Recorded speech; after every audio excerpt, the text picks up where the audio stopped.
TV 김호중의 뉴욕 타임스.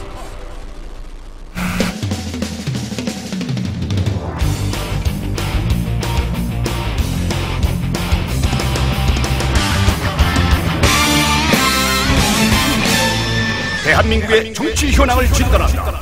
정봉주의 PSI. 안녕하세요. 정봉주의 PSI. 언제 사라질지 모르는 정봉주의 PSI. 안녕하십니까? 예, 안녕하세요. 네. 정봉주 전 의원이라는 걸 다시 한번 말씀드리고요. 네. 180일도 안 남았어요, 이제. 다시 국회에 들어갈 날이. 감개가 무량해. 의원님 낙선되는 날부터 지금까지 제가 쭉 봐왔거든요. 한 주도 안 빼고. 제 기억에 낙선되고 나서 이랬던 걸로 기억나요. 나 낙선됐어.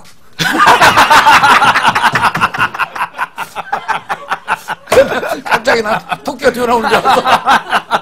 무슨 낙선된 양반이 나 낙선. 그때 화랑대학 앞에서 낙선됐습니다. 그 플래카드 세워놓고 인사했죠. 낙선했습니다. 그리고 나서 이제 낙선은 됐으나 나중에 이제 최고위원 나가서 어떻게 해보려고. 예선전에서 탈락. 네. 본선은 가지도 못하고. 그때 약 한 30분 정도 우울했어요. 대략. 30분. 네. 제가 재보니까 한 30분 정도 되는 것 같아요. 그리고 나서 바로 또 오랑우탄의 모습으로 돌아오셨는데, 그래서 어떻게 버틴 거예요. 네. 여기까지만 띄워드리고. 네. 그리고 오늘 인터뷰를 했는데, 보니까 제목이 뭐냐면, 저거야. 나는 주목계의 전설이었다. 학교 때 뭐 했다고. 네. 네. 말도 안 되는 소리. 주목계 소설은 내가 인정해. 싸울 때도 막 떠들고. 너무 시끄럽고 정신없었겠다. 나 도망가. 상대방의 혼을 빼는. 오늘 주제는 저희가 FTA 얘기를 좀 해야 될 것 같아요. 네, 이게 지금 한참 외통위에서 지금 난리잖아요. 네. 직권 산정을 하기 위한 명분 쌓기다. 그렇죠. 이렇게 보는 시각도 있고, 한편으로는 또 실제 한나라당 의원들이 좀 쫄기도 했다. 이것을 통과시켰을 때 다음 선거에서의 역풍에 대해서 사실 서울시장 선거에서 봤거든요. 이거 내가 날아갈 수도 있다고. 그런데 일정 정도 쫄기도 했다고 봅니다, 저는. 의원들 자체가. 근데 지금 오다가 워낙 세게 떨어지고 있잖아요. 우리 카카로부터. 카카가 해외 출장 갔잖아요. 그러니까. 그 의미가 딱 온 거죠. 이 사이에 이제 저걸 하라는 건데. 해내라 이런 건데. 직권산정이라든가 이런 거 해내라는 건데. 남경필 외통위원장이 카카가 돌아오면 하겠다. 네. 그 오다를 잘 못 읽은 거죠. 그건 이제 오다대로 하지 않겠다는 것도 있죠. 왜냐하면 남경필 위원장 자체가 한나라당에서는 나이스한 사람이에요. 상대적으로. 그리고 그렇다고 이걸 본인이 직접 막아낼 사람은 아니지만 자기가 이 총대를 각하를 위해서 매지는 않으려고 하는 거죠, 지금. 그럼에도 불구하고 직권 산정을 하지 않을까 하는 생각이 있는데 어떻게 보십니까? FTA는 직권 상정을 하지 않으면 한나라당에서 통과시킬 방법이 없죠. 그렇죠. 외통위에서 상정을 하고, 그다음 외통위에서 통과되고 난 다음에 법사위를 거치고, 그다음 법사위를 거치고 난 다음에 본회의장으로 올라오는 거거든요. 그런데 지금 외통위에서 기습 상정을 하긴 했는데, 이제 상정을 해놓으면 또 여러 가지 절차가 있어요. 대체 토론을 해야 하고, 토론해야 돼, 토론. 그 다음에 법안심사 소위를 갔다가 다시 올라와서 거기서 또 그 마지막 그 최종 토론하고 또 법사위원회 가서 또 똑같은 과정을 거치면서, 그래서 국회에서 하나의 법이 통과되려면 러프하게만 봐도 세 개의 과정을 거치는 거란 말이에요. 각 상임위를 거치고 법사위를 거치고 그다음 본회의를 거치는 거거든요. 그런데 이제 이렇게 오다가 떨어진 것은 그 일사천리로 가는 거죠. 별 의미도 없이. 그러니까 외통위에서는 이것이 이 법이 개정하는 것이 맞느냐, 국민들 이익에 부합하느냐라고 하는 것을 따지는 거고, 그 상임이니까. 법제사법위에 가서는 이것이 이제 다른 법과 충돌하지 않냐. 근데 FTA는 잘 아시지만 FTA 법은 다른 국내법과 충돌하기 때문에 조례 뭐 이런 거 하고 뭐 다른 법도 이 법을 다 개정을 해버려야 된단 말이에요. FTA가 최상위법이 되는 거고. 그러니까 그런 법하고 충돌하는 것을 일일이 다 보면서 그러면은 우리 법을 고칠 것이냐, FTA에 관련된 요 규정을 재협상을 할 것이냐, 이런 논의를 하려면 시간이 무지하게 오래 걸리는 거죠. 그러니까 요 정상적인 과정대로 가면 이거는 몇 년을 끌어야 되는 거예요. 그러니까 미국에서 4년 이상 끌은 거 아닙니까? 그리고 재개정하고 자기들에게 유리한 쪽으로 싹 개정하고 지난번에 이제 김총수님도 얘기를 했지만은 4년 반 동안 반대하던 법이 미국 의회 역사상 전무후무하게 하원과 상원을 만장일치로 통과한 이것은 어떻게 이것을 윈윈으로 볼 수 있느냐. 그 FTA에 대한 구체적인 내용을 모른다고 할지라도 미국 사람들이라고 하는 것은 양보도 믿지 않는 사람들이에요. 양보를 하면 우리는 인간적으로 겸양의 정신이 있기 때문에 이렇게 얘기하다 내가 좀 손해보면서도 양보하지 이런 생각들이 있잖아요. 그거 없으면 대한민국 사람 아니잖아요. 그렇죠? 우리 각하는 없어요. 근데 실제로 미국 애들은 이렇게 만나서 얘기를 해보면 양보할 때 양보에 따른 너가 다른 이익이 있기 때문에 양보하지 손해보면서 어떻게 양보할 수 있냐. 그러니까 우리의 유교적 그 철학 이런 거하고 좀 틀려요. 그 양보할 때도 너네는 절대 너희가 이익이 있기 때문에 그 양보한다 이렇게 보고 있는 사람들이거든요. 이게 이제 이번에 제가 발매하는 제 책에 나오는 내용입니다.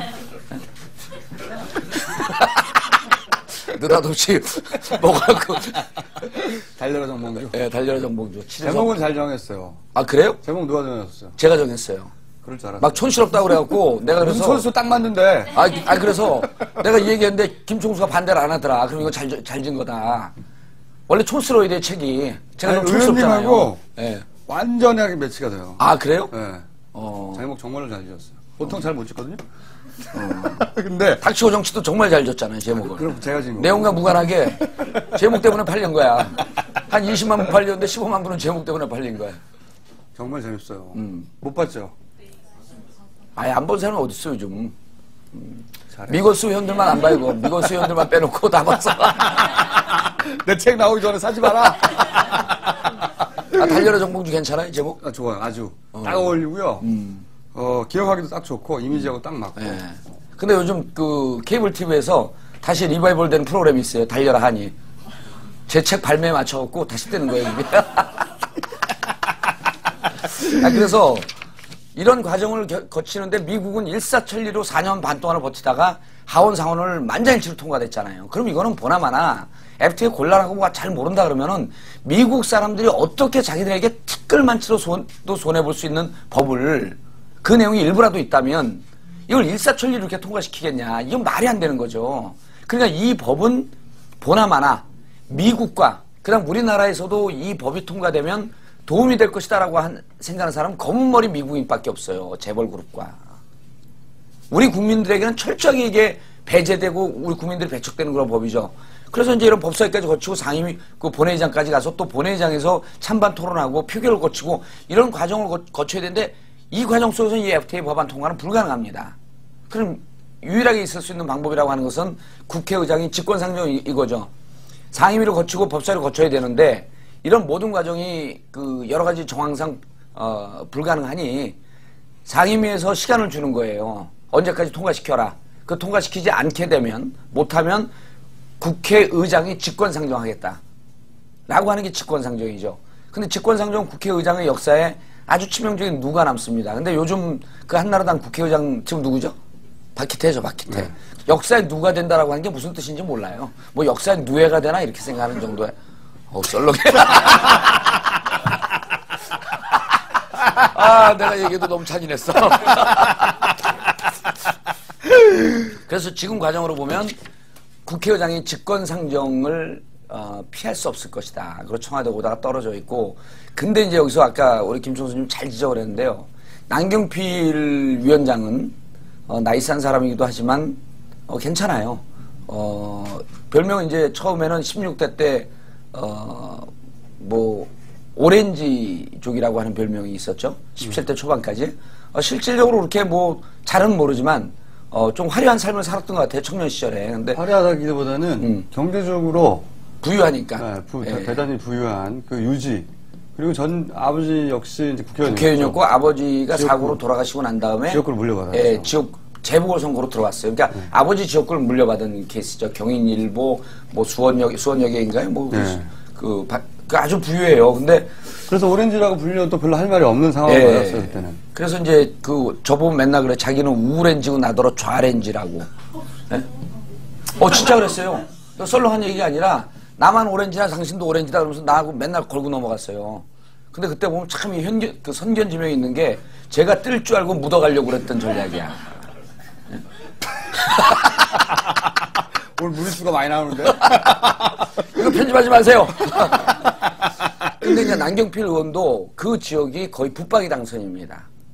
그렇죠. 붙박이 당선인데, 남 의원이 나이스하고 뭐 이제 그 국회의원 되고 더 좋은 쪽으로 바뀐 특이한 케이스예요. 그래요, 맞아요. 저도 그거 인정하는 게. 인정해요. 예. 원래 이 사실은 뭐 소위 나름의 학습이 되지 않은 상태에서 국회에 들어왔는데 그때 당시 독수리 오용제라고 있었잖아요. 그렇죠. 당시 한나라당에.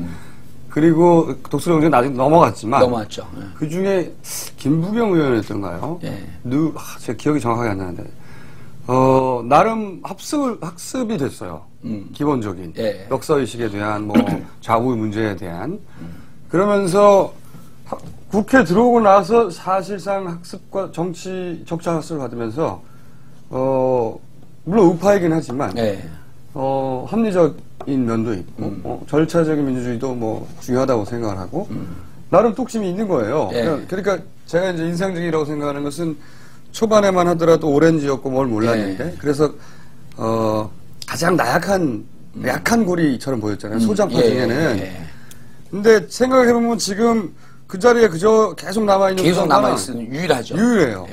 그때는 남원정이라고 불러갖고 남경필, 원희룡, 정병국 이랬었거든요. 근데 정병국은 친일 쪽으로 투항해갖고 장관하고 있죠.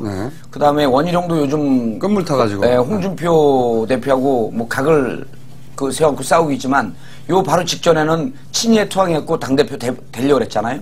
그 낙동강 오리알 되니까 이제 정신 차려서 새롭게 좀 해보려고 하는데 이런 건 명예훼손은 안 걸려요. 왜냐면 낙동강 오리알을 비하한 발언이 아니거든. 어쨌든 남경필 의원은 그 자리에 계속 있는 거예요. 계속 유일하게 남원정 중에 그래서 조금 더 이제 그분 얘기를 하면 15대 재보궐선거로 들어와서 16대 때도 거기 30대 말이었어요. 30대 말. 그리고 16대 때도 막 나름 개혁적인 척하고 그러고 의총에서 발언을 하면 그 국회의원들 원로들 중에 아버지하고 같이 국회의원 한 분들이 있잖아요. 그 뭐 모욕적으로 의총 때 얘기하고 그랬다는 그 풍문이 있어요. 국회에. 남경필이 막 발언하면 뭐 거의 반말투로 내려와. 왜냐면 너네 아버지가 잘 그렇죠. 알고 있어. 같이 알던 같이 의정 활동하던 국회의원의 아들이라는 거지. 아들이니까 내가 그만 잘난 척하지 말고 그만 내려와. 뭐 이런 정도의 말을 했다는 소문이 있을 정도로 16대 때 그 자기 뜻을 못 세웠는데 17대 이제 야당 되고 그러면서 남원정이라고 해갖고 셋이 아주 개혁적인 한나라당에서는 그 그룹을 같이 활동을 했죠. 그 짜투리로 오세훈이 있었던 거예요. 그렇죠. 짜투리는 아니고 찍기다시야. 당신은 안 떴어요. 왜냐면 17대 때 남원정 중에서 이제 남경필은 재선, 그다음 대부분 재선, 초선 이랬었는데 오세훈도 거기 붙어 다니다가 떨어져 나왔죠. 그리고 김영춘도 같이 활동을 하다가 김영춘은 이제 열린우리당으로 넘어왔고 이런 역사적 전력들이 있어요. 그래서 꽤 괜찮고 점점 더 나아지는 케이스예요. 국회의원 하면서. 그냥 국회의원 하면서 권력에 맞들고 그다음에 좀 특권적 삶에 익숙해지면서 원래 갖고 있던 삶이나 이런 게 좀 바뀌는 케이스들이 있는데 저쪽 진영에서 남경필이 가장 대표적이에요. 괜찮게 바뀌는. 그런 이제 우리 진영에서 뭐 말할 것도 없이 저고. 이건 뭐 자타가 다 인정하고 60억 전 세계 인구가 인정하는 거 아니에요? 오늘 이 사람들 외국에서 왔나 그렇게 반응이 없어? 다른 때 같은 빵빵 터지는 대목에서 계속 노려보네. 그래서 근데 남경필 위원장이 그 전에 몸싸움을 통해서 국회 본회의장에서 법안 처리 안 하겠다라고 하는 거기에 서명한 멤버 중에 하나로 알고 있어요. 저는. 맞아요. 20몇 명 중에 한 명이고 지금도 협의해서 처리하자라고 하는 주장을 하고 있는데 제가 보기엔 역부족이에요. 역부족이죠. 중요한 거는 묻지마 당선 지역에 거기도 한나라당이. 근데 이 FTA 때문에 역풍 맞으면 남경필 의원도 위험할 수 있어요. 그리고 원내 중에서 가장 대표적으로 전 세계가 주목하고 있기 때문에 대화로 합의 처리해야 한다라고 주장하는 사람이 황우리 원내 대표거든요. 이분도 고통이 좀 있었죠. 17대 때 여론조사 바로 전날까지 여론조사인데 12%에서 7%에서 12% 정도 열린우리당 후보한테 밀리고 있어요. 탄핵 열풍이니까. 그런데 그 와중에도 당선돼서 지역까지 한번 갔다 온 분이에요. 그러니까 이번에 만약 이것을 통과시키면 지역에서 이제는 탄핵 때보다도 더 심한 후폭풍에 시달릴 수 있다. 역풍을 맞을 수 있다. 그래서 서울시장 선거에서 확인을 했잖아요. 아무리 나경원에 막 총력 집중하고 그래도 이 야권 중에서도 무소속 후보가 이 집권 여당 후보를 이기는 건 이런 큰 선거에서 역대 문화가 없어서 한 번도 없었을 거예요. 엄청난 이 정치권의 빅뱅이 일어나는 거거든요. 그리고 이제 그거를 그 전하 김어준 총수 이런 사람들이 선도하고 있는 거고 이 분위기를. 웬일로 저를 끼워주시고. 같이 가야지 이제 묻어가기 전략으로 간 거야. 그래서 요 역풍 때문에 자기들이 이제는 4, 5개월 뒤에 국회의원에 떨어질 수 있겠다라고 하는 위기의식이 실제로 한나라당 의원들이 다 이렇게 발표는 안 하지만 본회의장에서 몰아붙였을 때 이 역풍 때문에 지금쯤 하면 이제 우리 야권이 단일 후보나 뭐 연대로 하게 되면 과반수 좀 넘을까 말까 하는 요 상황에서 자칫 잘못하면 4, 50석이 확 뒤집어질 수가 있는 거예요. 그럼 뭐 200석 가까이 되면 개헌 의석 아니에요? 그럼 대한민국이 바뀌는 거죠. 본인들 국회의원 떨어지고 대한민국의 보수 진영이 완전히 그 보수 진영 그러니까 건강한 보수 말고 수국 꼴통 진영의 물적 토대가 와야 될 수 있는. 그리고 또 내년에 제가 들어가면 얼마나 살벌하겠습니까 국회가. 지금 기자들이 정봉주 아직 그 국회 밖에 있는데도 이렇게 시끌벅적한데 들어오면 난리 났다. 이제 지금 긴장 모드 아니에요 벌써부터. 다 하셨어요? 그래서 저는 이제 왜 한나라당과 각하가 서로 목적이 달라서 뜻이 달라서 이해가 달라서 서로 부딪히는 일들이 있을 것이다. 네.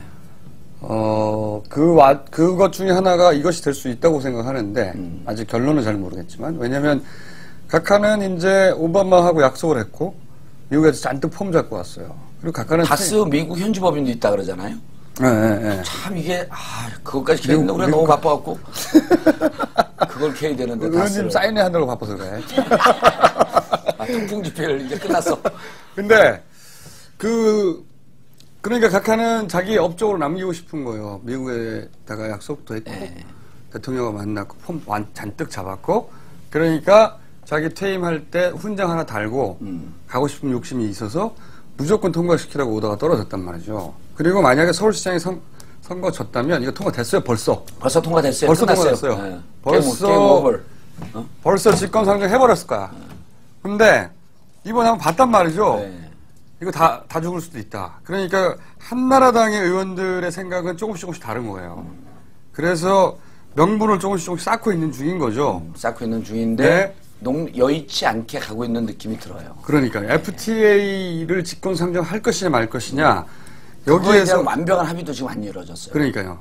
내부적으로 이거는 한나라당 입장에서 보자면 각하가 던진 엿이거든. 각하엿이야. 내가 먹느냐 그렇죠. 마느냐. 각하의 이거는 끈적끈적하기 때문에 조총엿이에요. 각하엿을 먹고 내가 죽느냐 아니냐의 상황에 있다고요. 예. 물론 FTA 통과를 찬성하는 사람들도 있긴 있어요. 그래서 그 사람들을 대변한다고 할 수 있는데 그런데 우리에게는 뉴욕타임즈와 나는 꼼수다가 있거든. 만약에 통과시키면 통과시킨 한나라당 의원들 이름 우리 노래로 만들어가지고 돌리는 거지. 전 국민이 다 알게. 그리고 이제 두 가지 측면이 있는데 그 노래로 만들면 이제 그 여러 가지 버전이 나와요. 그러니까 내 얘기 하려고 매몰됐어. 트롯 버전.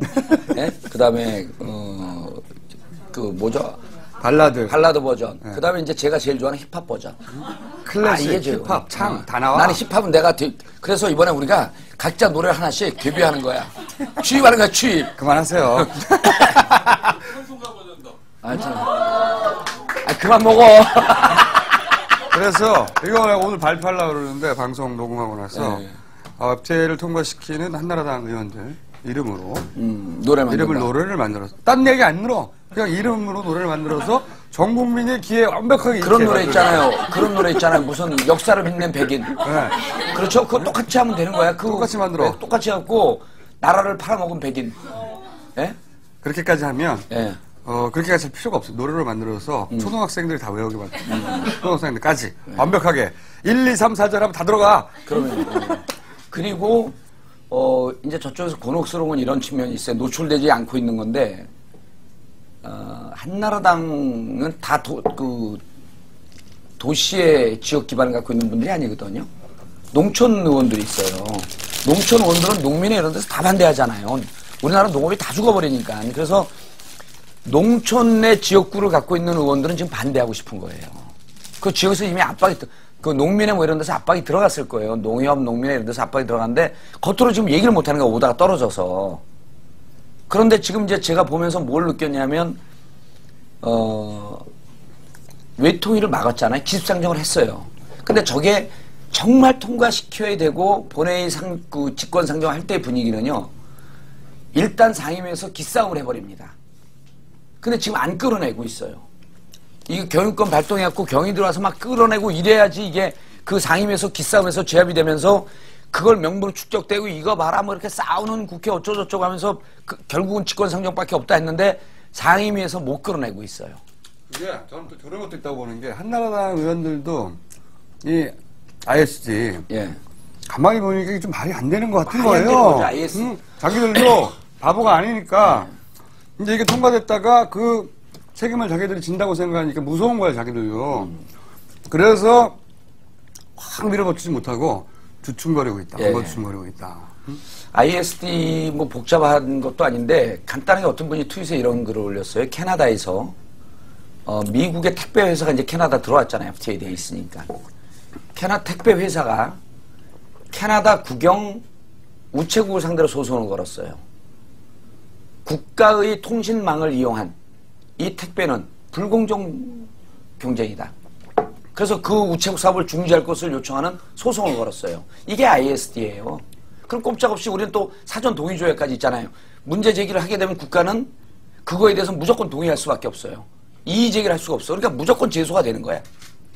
그것도 우리나라가 아니라 제3자가 우리 편에 국제소송이 되는 거죠. 국제소송이. 네, 국제소송이. 만약에 그게 우리 법원에서 이루어진다면 그나마 괜찮아요. 그럼요. 그나마 괜찮은데 우리 이익이 전혀 사전 고려되지 않는.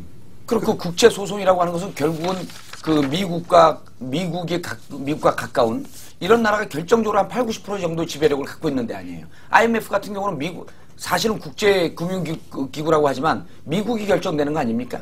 미영 이런 몇몇 나라. 그러니까 제소가 되면 100% 우리나라가 쥐게 돼 있는 거죠. 그리고 이게 이제 FTA가 처음 노무현 정부에 출발했단 말이죠. 그때 당시에는 두 가지 시각이 존재했어요. 노무현 정부의 시각은 뭐냐면 이런 거였거든.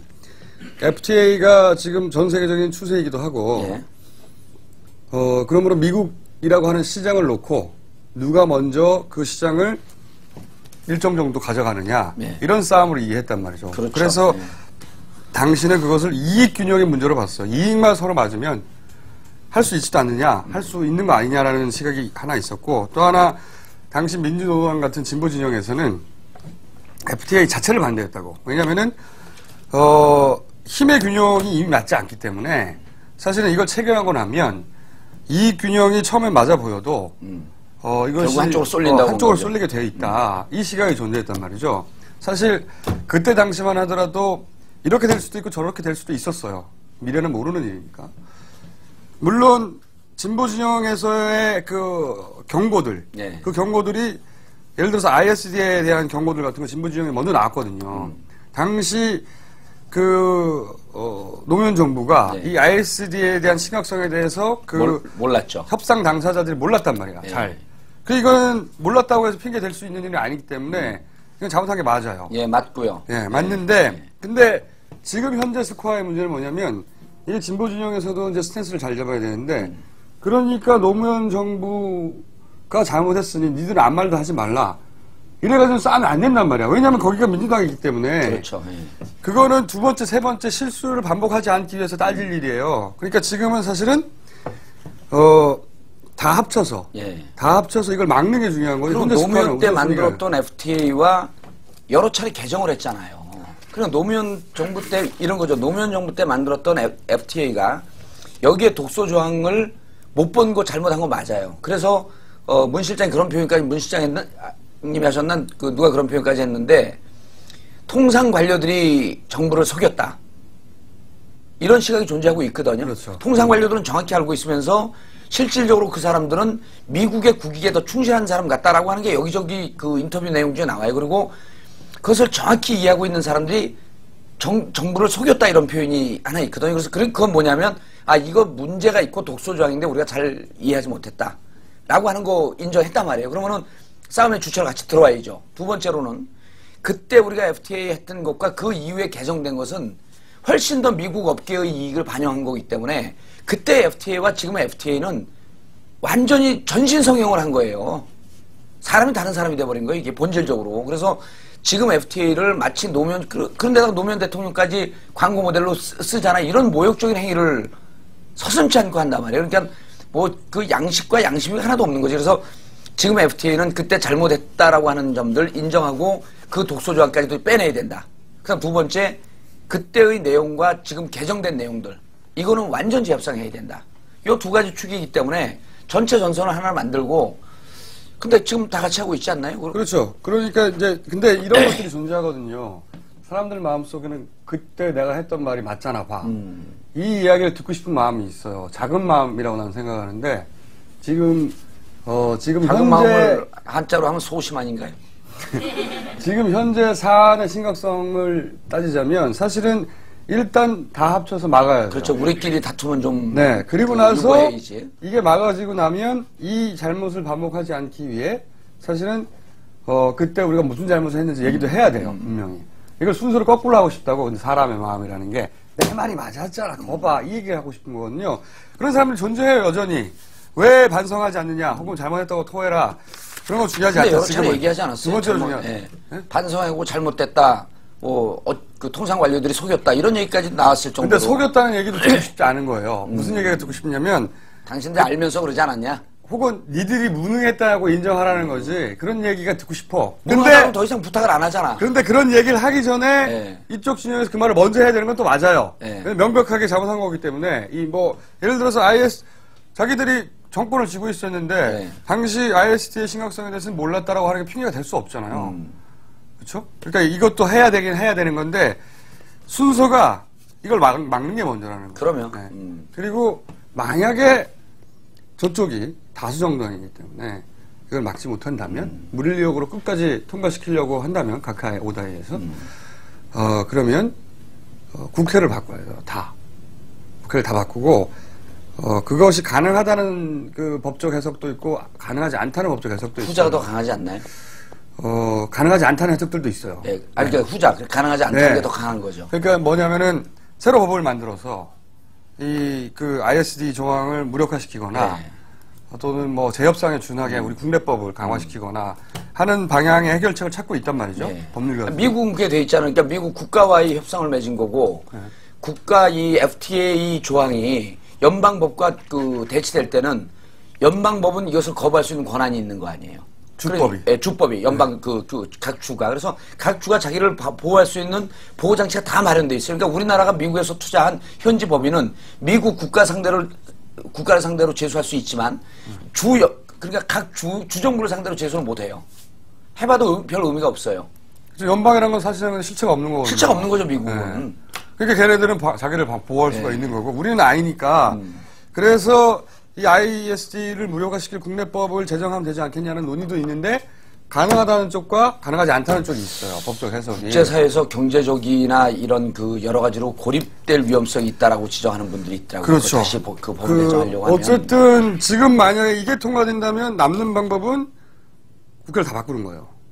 몽창. 그래서 이런 법을 왜냐하면 한나라당이 다시 국회 다수 의석이 되면 할 리가 없거든요. 그럼요. 자기들이 통과시킨 건데 그러니까 막는 게 최우선이고 두 번째 방안은 다 떨어뜨리는 거예요.